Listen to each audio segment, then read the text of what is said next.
Just give this again. What happened when we last read? What happened last in the last of the really great Whangdoodles? Charlotte? Well, they went past those angry things in the forest right off the hill. Yeah. And they thought that they were endangered. Yep. And then they realized that bird there was on that path. It was like that flower path. It was actually a trick. He was going to report back to the croc that they're in Whangdoodles. Yep. Right, and we also see, right, Tom and Ben were in the gum tree, and what did they have to do to get out of it? They had to eat their way out. They had to eat their way out of the gum tree. They had to blow bubbles, and so I wish we had a real gum tree like that where you could just like take off a bite of bubble gum. But you can't have them at school. Well, no gum at school. We are on part 3, chapter 3. They were glad to be on the move once more. Ben said, "Professor, I meant to tell you something. When I was up in the air, I had quite a good view of the palace." The professor was intrigued. "What did you see?" "There's a long bridge over a deep chasm." A chasm is like a really deep canyon, ravine, yes. "Huh, that's good to know. Did you see a path going up the mountain?" "Yes, it's the same pink trail that we're on now." Tom sniffed the air. "I smell something good." Lindy's nose twitched. "It's like honeysuckle." A wonderful smile appeared on the professor's face. "It is honeysuckle. It's coming from the breeze," he said. "I've heard that the Whangdoodles Palace has the perfume of honeysuckle around it all the time. We are getting close." They were almost at the base of the Whangdoodles mountain. Through a natural rock arch, the pink road wound its way to the summit. They could see the gleaming turrets of the palace above the scuttling clouds. "Not long now, Professor," said Ben encouragingly.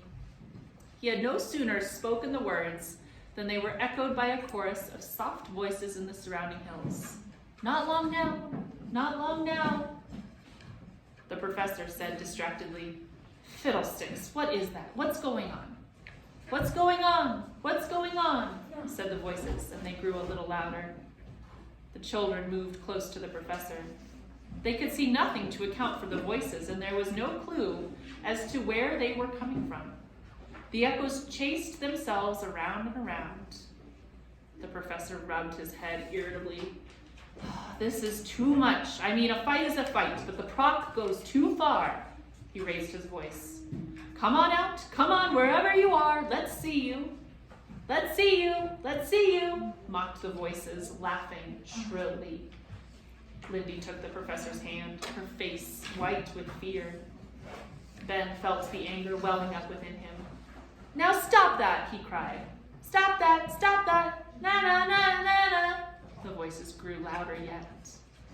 Then, quite suddenly, with a tremendous energy, a large furry creature hurtled out of nowhere and landed on the path in front of the professor, who gasped and recoiled with shock. When you recoil with shock, you recoil, you go back. So he's like shocked at this creature. The creature was a bright green with shaggy fur and ape-like features. It had a hideous grin and displayed a startling array of sharp, pointed teeth. It was screaming and dancing up and down, hurling abuse at the professor and the children. "Get out of here! Get out! Yeah, miserable people, miserable!" The Whifflebird panicked and screamed her traditional "Mayday!" as a horde of identical creatures swarmed over the hilltops towards them. They were shrieking and skulking and leaping and lurking and saying the most appalling things. "Horrid people, go away! Don't come back another day! Ugly busybody! Sticking your nose in where it doesn't belong! Beastly human, leave this place! We can't stand your silly face!" The last mark was directed at the professor. He spoke calmly over the noise of the jeering mob. Children, try not to be frightened. Stand perfectly still and do not answer back. What are these awful things? Ben gasped as one green monster poked his arm with a sharp finger. Awful things, awful, awful, yelled the furry horde. They're called swamp gaboons, I think, said the professor. His head was beginning to pound from the noise. Swamp gaboons, handsome, happy, crazy loons. The creatures linked arms, completely blocking the archway. They executed a series of precision high kicks, and the sight of them bobbing up and down like a chorus line with their shaggy green fur shaking and shimmying was almost funny. But the abuse was hard to take. One gaboon skipped forward and pushed its face close to Tom. Blah, silly boy, it said, sticking out its tongue and waving its arms. Tom couldn't help himself. He stuck out his own tongue and yelled back, Blah, you too! The swamp gaboon was delighted. Oh, isn't he rude? He screamed and danced away to join his laughing companions. The professor spoke sternly. Thomas, that is not the way to behave. I warned you not to answer back. It only encourages them. The gaboons bunched together and chanted in hideous harmony. We don't care, sleek of fur and green of hair, tough of tooth and sharp of nail, legs that kick and arms that flail. Even if you scream and fuss, we've no feelings, can't hurt us. They began hurling twigs and small stones at the professor and the children. Lindy said through clenched teeth, I hate them. I absolutely positively hate those bullies. They're gross. Gross. Oh, isn't she cute? The creature simpered and sneered. The wiffle bird flew onto Tom's shoulder. She, too, was disturbed by the shrieking mob, and she screamed, Mind your manners, in an angry voice. The swamp gaboons rolled on the ground in delight. Mind your manners, listen to mommy. Lindy couldn't contain herself any longer. She took a step forward. You know what I think, she shouted. I think you're all very, very rude. You have no right to speak to people like that. One gaboon blew her a loud raspberry. Another stood on its head and wiggled his ears. Lindy, that's enough, said the professor sharply. But Lindy had been pushed too far. If my mommy were here right now, do you know what she'd say to you? What would she say? What would your mommy say? A gaboon raced up to her and sat down with crossed legs and a hand under its chin. Lindy scolded. She'd say, it's perfectly all right to think bad things. To think bad things, echoed the gaboon. But you don't have the right to say them. It's not polite. Mommy wouldn't like you at all, and I wish she were here now. Lindy's thumb went into her mouth and she began to cry. The gaboon pulled a sad face. Ah, the little girl is upset. See what you've done, fellas? You've made her cry. Aww. All the gaboons pretended to be sad. They mocked Lindy and each put a thumb in its mouth. One raced up to her and screamed nastily, Serves you right! Then it jumped in the air and ran away.